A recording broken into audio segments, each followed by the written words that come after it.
How's it going, guys? So I spent the last 2 days or so, I guess just like day and a half, rebuilding certain parts of my printer because it was really struggling, but now it is doing amazing.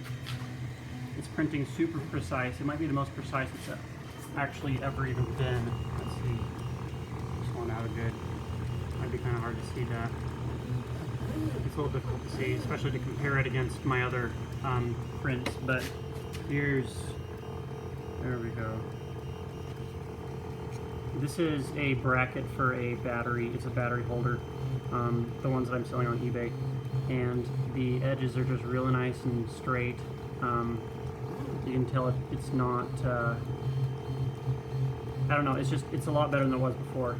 So what I did was my Y-axis tensioners, the stock ones broke because they were basically like 3mm wide balsa wood, but this is, I printed these ones.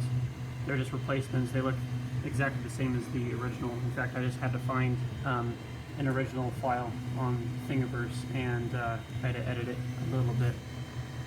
So now it's working great, and it has the carriage as well, the Y-axis carriage, this metal one right there, which I bought on Amazon, and it was totally worth it because now it's doing great, so I'm very happy with it. And then over here I still have, this is my pile of junk that I have for my CNC stuff that I was working on. I actually probably shouldn't have those stacked on there. Anyway, I'll put them over there. Yeah. Kind of a mess because we're still trying to get ready for the inspection on Monday of the house.